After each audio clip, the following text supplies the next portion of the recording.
glórias ao nome do Senhor Jesus. Amém? Chegamos no momento da palavra do Senhor nesta noite. Convido a igreja a se colocar de pé. Nós vamos abrir as nossas Bíblias. Vamos ler um versículo agora. Como eu sempre gosto de fazer, balizar o nosso sermão, a palavra do Senhor. Nós leremos muitos outros versículos durante esta pregação, tá? Então permaneça com sua Bíblia a postos. Vamos ler Apocalipse 2, versículo 7.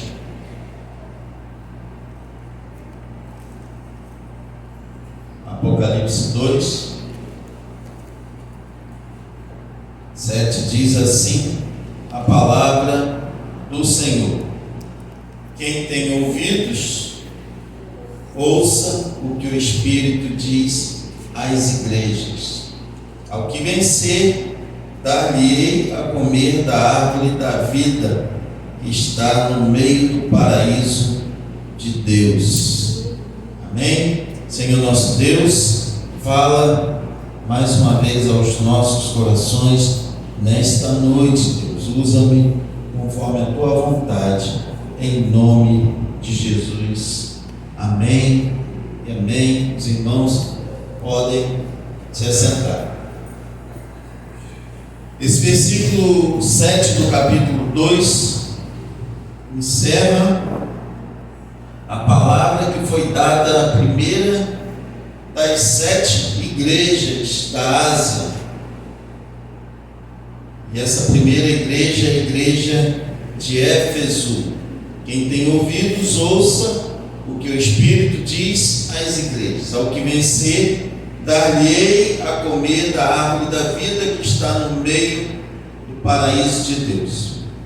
Então é a carta que foi dita ao final da carta à igreja de Éfeso. A nossa congregação, a congregação em Esmirna, foi a segunda carta que foi escrita. Nós recebemos o nome da congregação, que era o mesmo nome da segunda igreja que teve carta escrita.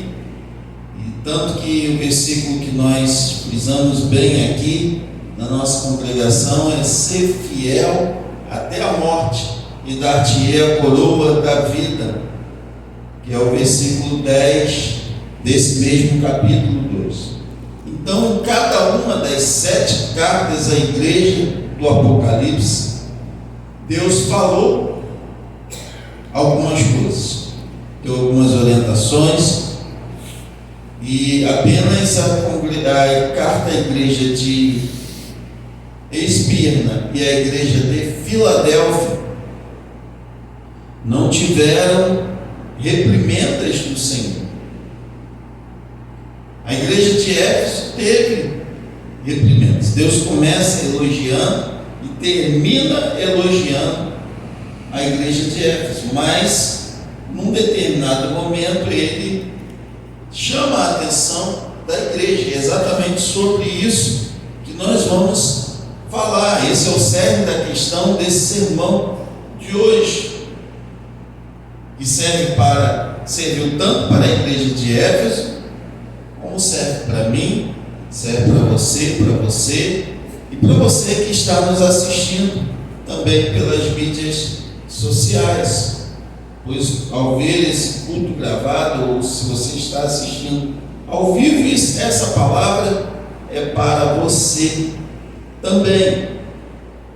Eu quero falar hoje aqui, irmãos, para a igreja.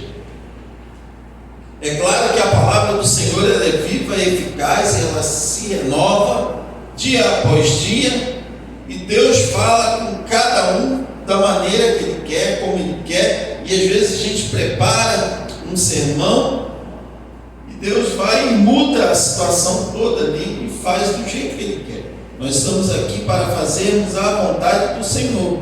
Mas quando nós preparamos esta palavra veio muito forte ao meu coração para falar para a igreja, para nós como servos do Senhor.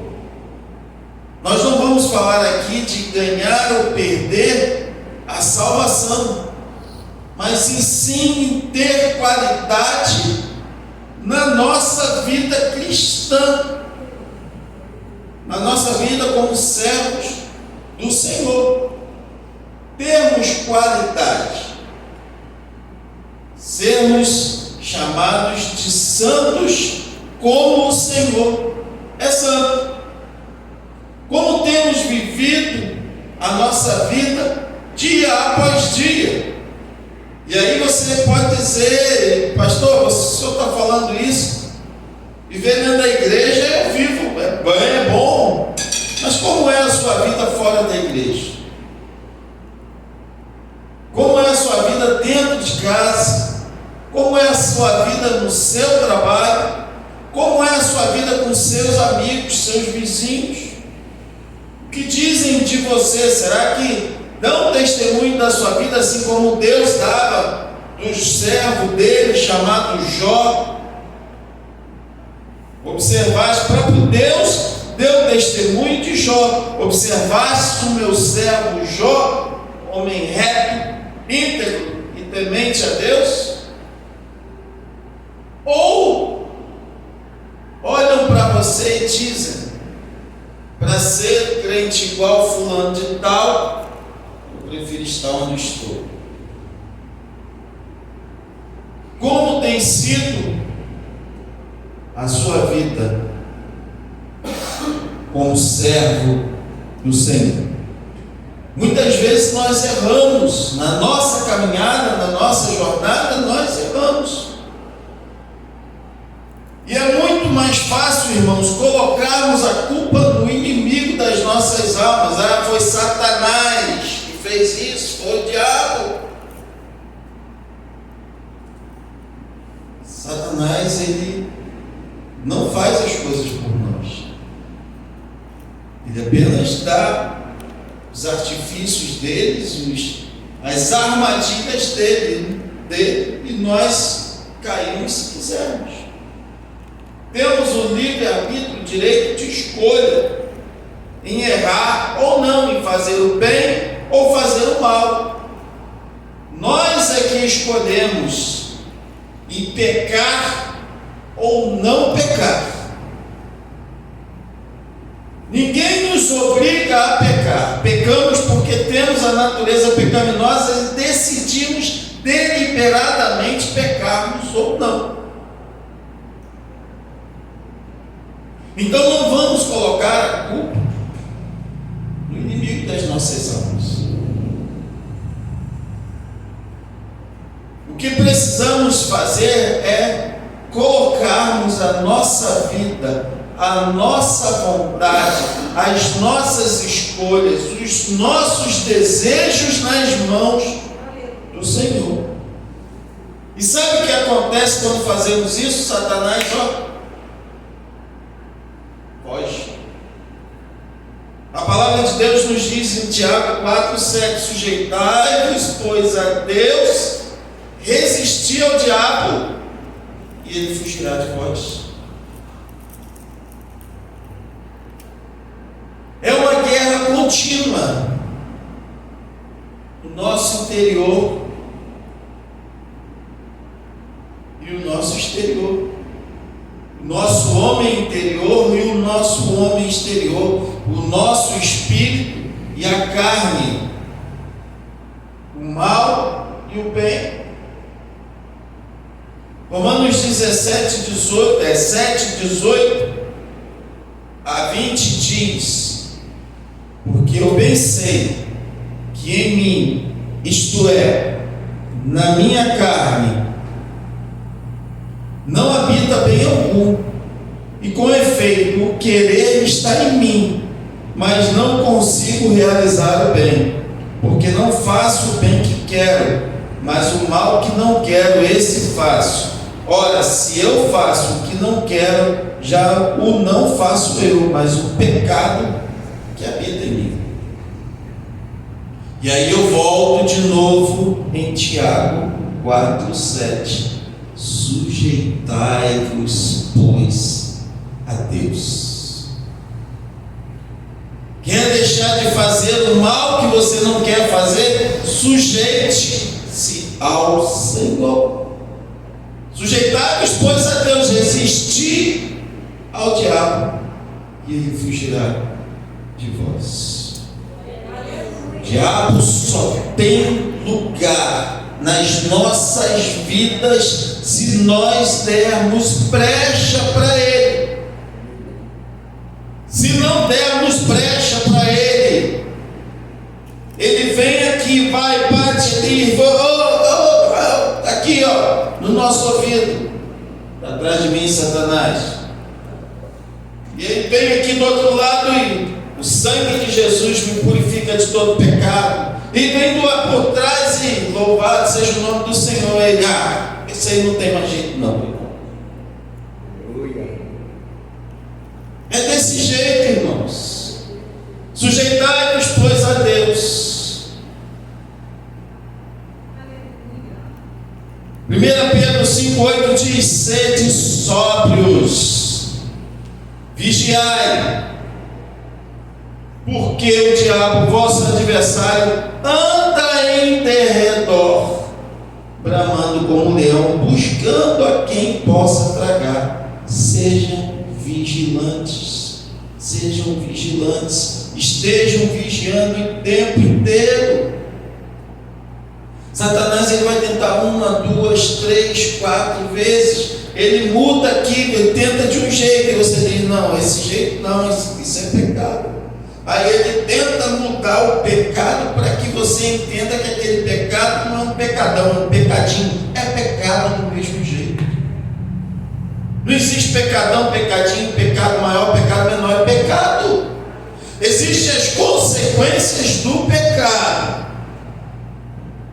É claro que eu matar uma pessoa e falar uma mentira, as consequências são outras. Eu vou pagar, vou ser preso porque eu matei uma pessoa. Então são consequências do pecado, mas desagrada a Deus do mesmo jeito.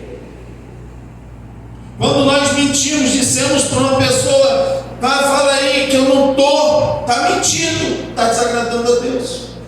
Da mesma forma. Voltando para o texto aqui que nós lemos em Apocalipse 2:7, eu quero ler agora a partir do verso 1 desse mesmo capítulo.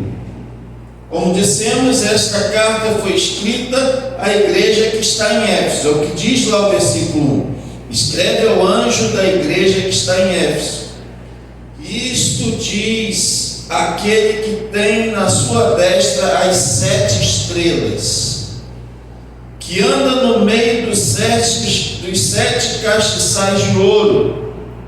Eu sei as tuas obras e o teu trabalho e a tua paciência, e que não pode sofrer os maus, e puseste à prova os que dizem ser apóstolos e não são, e tu os achaste mentirosos, e sofrestes e tem paciência, e trabalhastes pelo meu nome e não te cansastes. Olha que bênção, irmãos.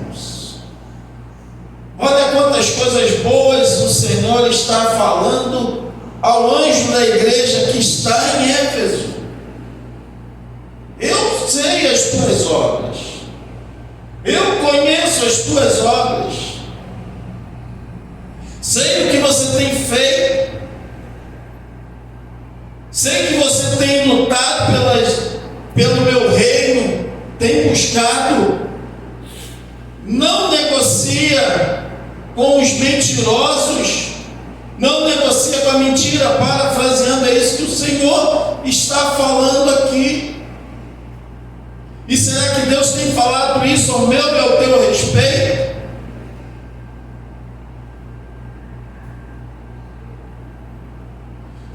trabalhastes pelo meu nome e não te cansastes.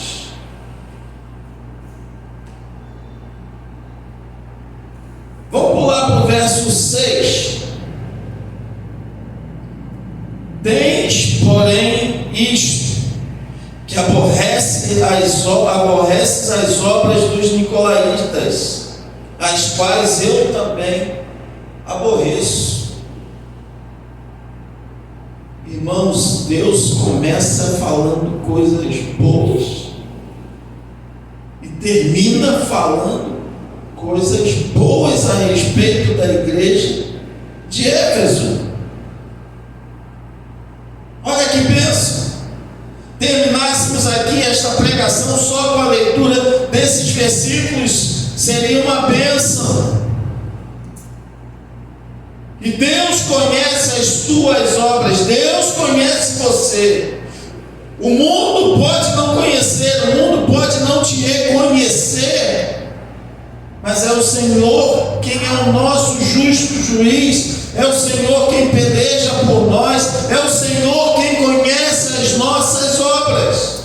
Não espere reconhecimento do homem, agrade a Deus, agrada-te do Senhor.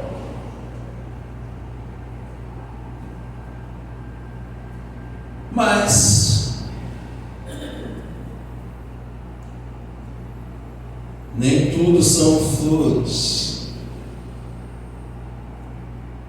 Vamos voltar ao verso 4. Tenho, porém, contra ti, que deixastes o teu primeiro amor.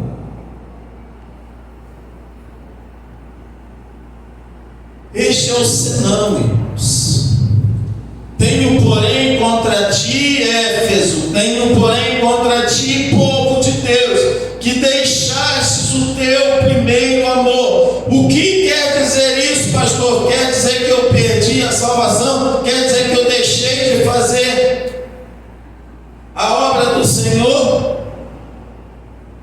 O que o primeiro amor, o que é que o primeiro amor significa nesta mensagem? O que o Senhor está querendo dizer aqui nesta mensagem?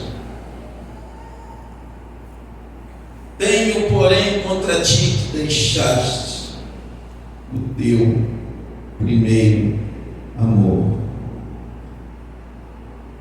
Lembra de quando aceitamos a Jesus e que Deus, que o Senhor, o Espírito Santo passou a habitar em nós e que começamos a buscar cada vez mais, a ler a palavra, a orarmos.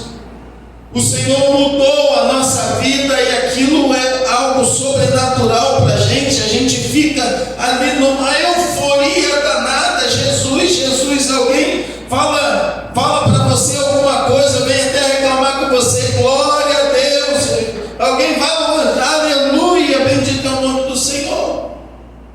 Você está numa euforia, numa empolgação tão grande, numa vontade de ganhar todo mundo para Jesus. Vocês já viram o novo crente quando aceita assim, e que Deus faz algo, principalmente quando Deus faz algo sobrenatural, tirou aquela vida do lamaçal do pecado e botou ali. Eu digo para os irmãos que eu amo o culto de batismo, amo o culto de missões, amo o culto de batismo. Eu me emociono em todas as vezes, sinto a presença de Deus ali nos novos crentes descendo as águas batismais, e às vezes a gente mergulha, batiza a pessoa e a pessoa sai pulando igual pipoca aí, adorando a Deus, glorificando a Deus. Não vou nem falar que aconteceu isso aqui no último batismo. Isso é bom, irmãos. Isso é maravilhoso. Isso é o primeiro amor. Essa euforia toda, essa empolgação coração esse desejo de ganhar o mundo inteiro para Jesus, sem medir esforços. Isso é o primeiro amor. E vai passando o tempo, e às vezes vão desanimando, as lutas do dia a dia, as tempestades vão nos fazendo desanimar. E era disso que o Senhor estava falando para a igreja de Éfeso e quer falar para nós nesta noite. Não desanimem, não deixem essa euforia do primeiro amor passar. Aleluia.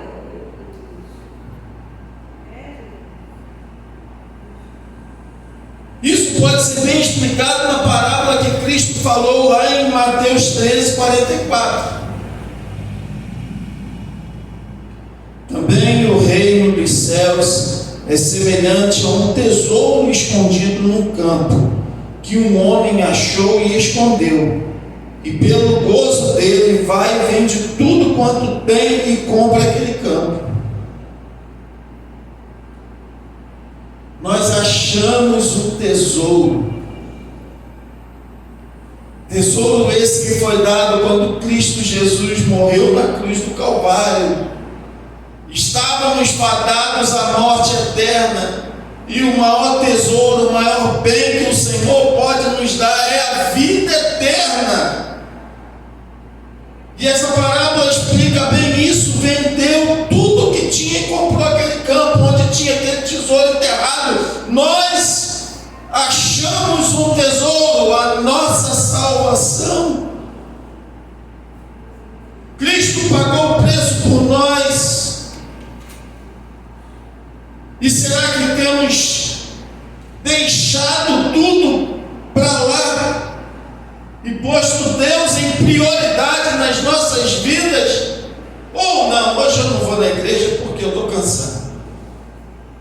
Hoje eu não vou buscar a Deus porque eu trabalhei até 6 horas, culto é 7h30, eu quero descansar. Hoje eu não vou buscar a Deus porque eu estou com a unha encravada.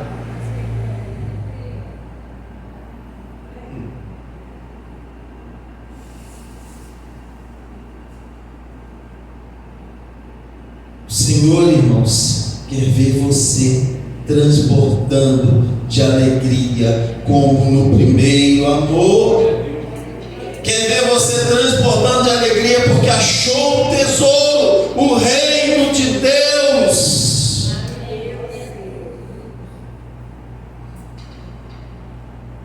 E às vezes olhamos para trás, até lembramos saudosamente de como éramos, como eu trabalhava naquela época para o Senhor Jesus, como eu evangelizava, como eu pregava, como eu entregava folhetos. E por que parou?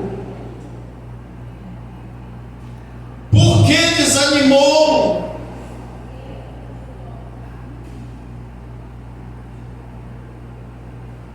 E você pode estar perguntando, pastor, como eu volto para o primeiro amor? O Senhor falou aí, me deu um saudosismo.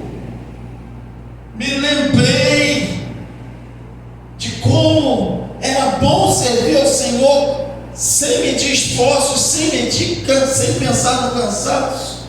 E o Senhor renovava as minhas forças.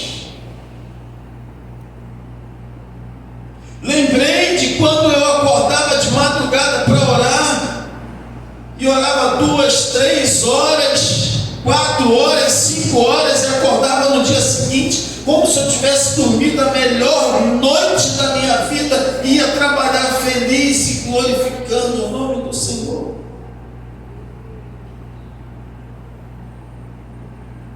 Hoje você ora 10 minutos, 15 minutos antes de dormir, já está cansado. Se fechar os 2 olhos, dorme antes de terminar a oração.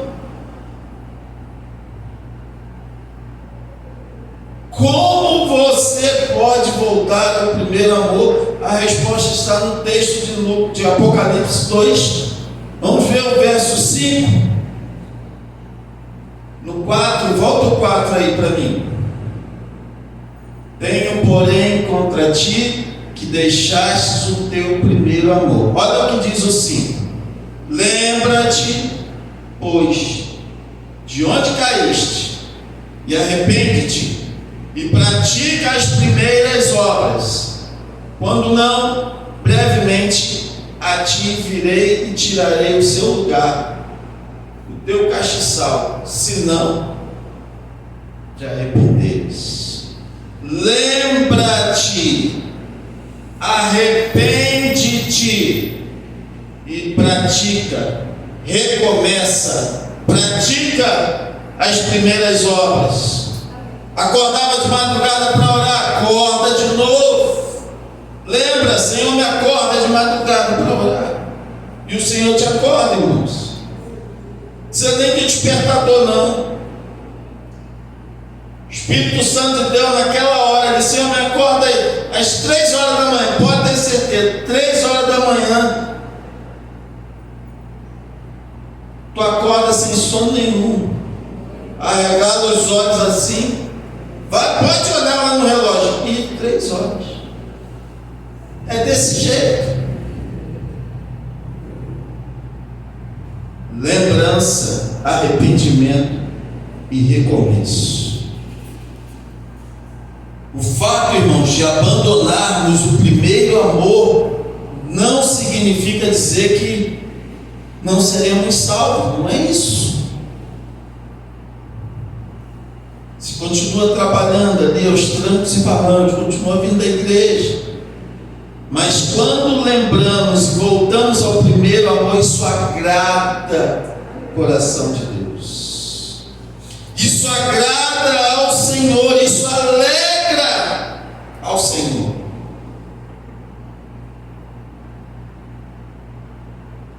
Volte a ter intimidade com o Senhor.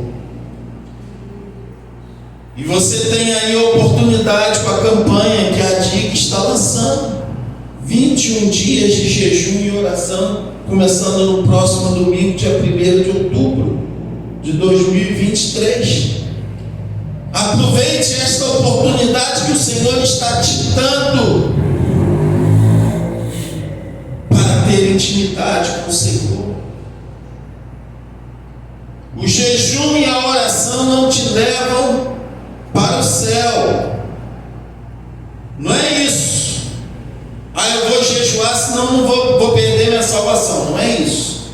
O jejum e a oração agradam ao Senhor e te dão ousadia, autoridade. No texto que lemos em Mateus 18, eu quero ler a partir do verso 19. Lemos esse texto na leitura bíblica oficial da nossa igreja aqui. Olha o que diz o verso 19. Aqui fala da cura de um lunático. O filho de um homem se jogava no fogo, se jogava na água, totalmente demoniado. E no verso 19, então os discípulos, aproximando-se de Jesus em particular, disseram, os discípulos, aqueles homens que andavam com Jesus dia e noite, olha o que eles disseram: por que não podemos nós expulsá-los?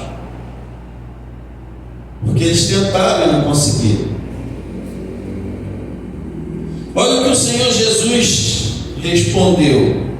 E Jesus lhes disse: sabe por que vocês não puderam expulsar? Por causa da vossa pequena fé.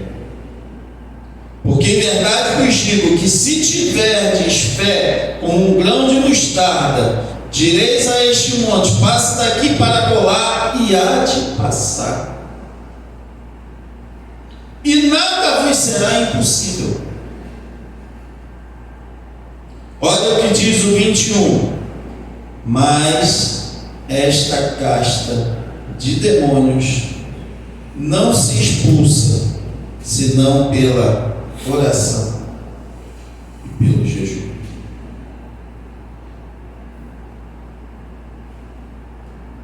Quer intimidade com o Senhor? leitura da palavra, oração e jejum. Quer autoridade? Leitura da palavra, oração e jejum. Autoridade sobre os demônios, sobre as enfermidades. E porão as mãos sobre os enfermos e serão curados. Agora você não busca, não ora, não jejua, não lê a palavra, não busca o Senhor. Como é que você quer que o Senhor opere através de você? Está longe do primeiro amor. Como é que você quer que o Senhor trabalhe através de você?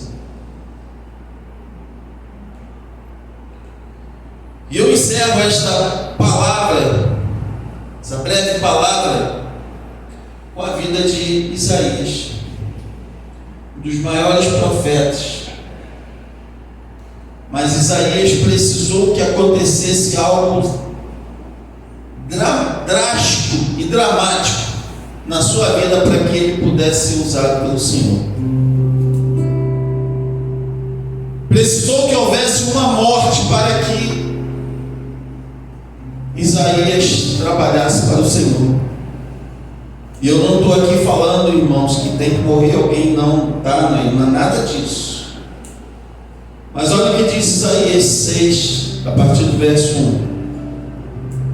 No ano em que morreu o rei Uzias, somente depois, no ano em que morreu o rei Uzias, e segundo teólogos, segundo estudiosos, Uzias era da família de Isaías, era o primo de Isaías. Então, entende-se que Isaías tinha todas as regalias ali na casa do rei, no palácio do rei.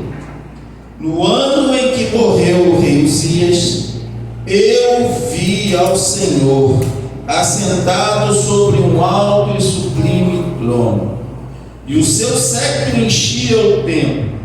Os serafins estavam acima dele, cada um tinha 6 asas, com 2 cobriam o rosto, com 2 cobriam os pés, e com 2 voavam, e clamavam uns para os outros, dizendo: Santo, Santo, Santo é o Senhor dos exércitos. Toda a terra está cheia da sua glória. E os umbrais das portas se moveram com a voz do que clamava, e a casa se encheu de fumaça. Foi necessário que o rei Uzias morresse para que Isaías visse a glória do Senhor. Coloque-se de pé.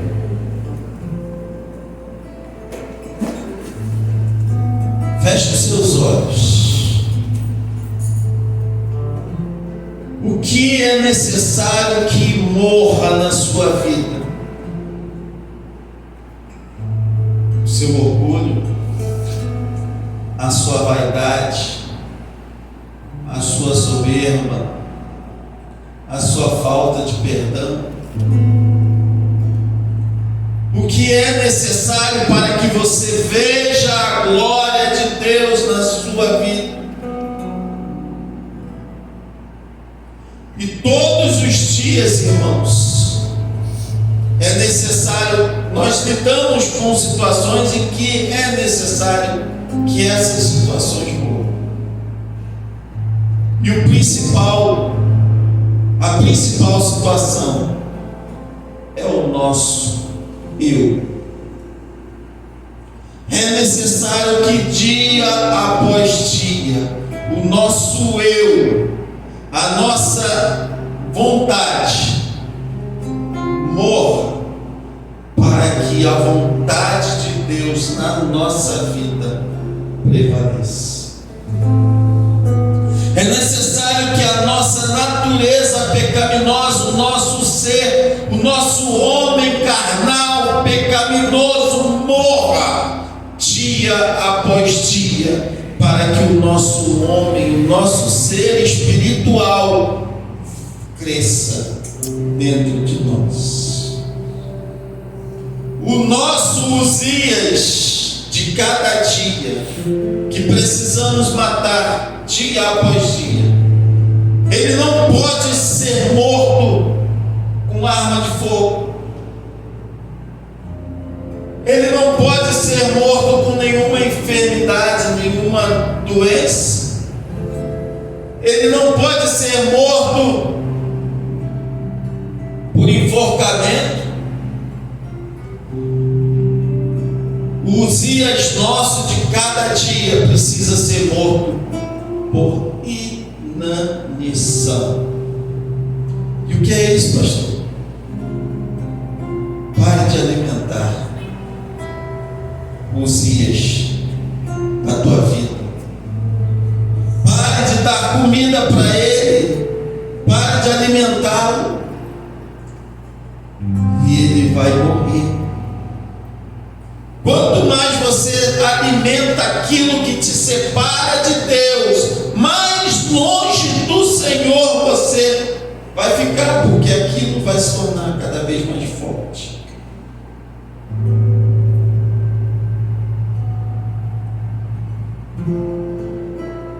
E quando morreu Uzias na vida de Isaías, olha o que diz o verso, a continuidade desse texto no verso 5 de Isaías 6, do 5 ao 8.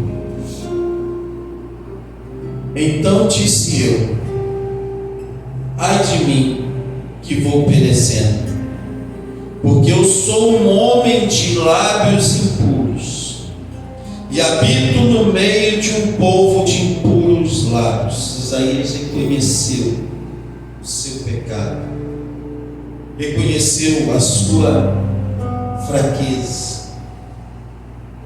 E os meus olhos viram o Rei, o Senhor dos exércitos. Mas um dos serafins voou para mim, trazendo na mão uma brasa viva que tirava do altar com uma tenaz.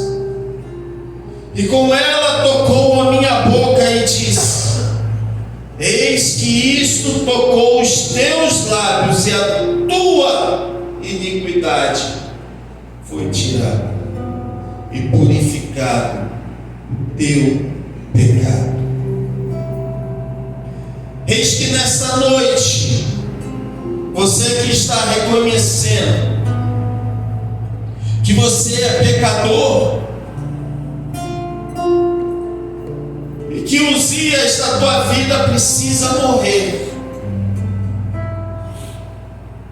o Senhor está vindo com uma brasa viva, retirada do altar, indo diretamente até você e tocando na sua boca, nos seus lábios.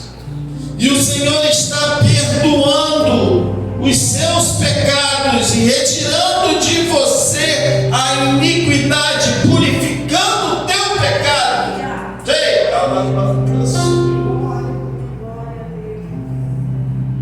E depois disso, olha o que diz o verso 8: ouvi a voz do Senhor que dizia: a quem enviarei? E quem me há de ir por nós?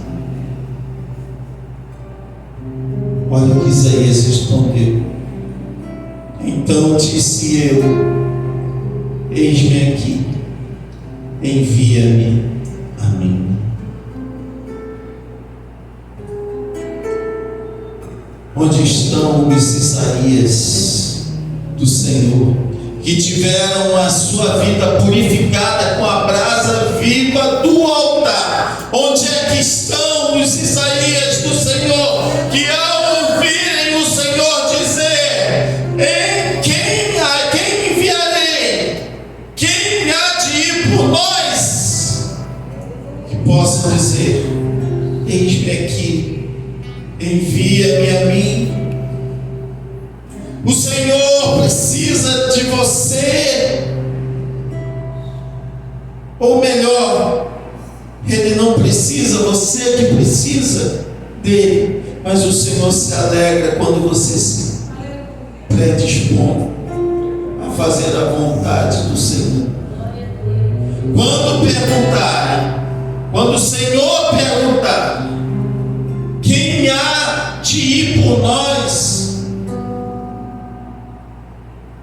Precisamos de alguém para entregar folheto. Quem há de ir por nós? Precisamos de alguém para cantar, para louvar a Deus. Quem há de ir por nós? Precisamos de alguém para pregar a palavra. Quem há de ir por nós? Precisamos de alguém para evangelizar. Quem há de ir por nós? Precisamos de alguém para ver as viúvas e os órfãos. Quem há de ir por nós? Que você possa dizer: eis-me aqui, envia-me a mim.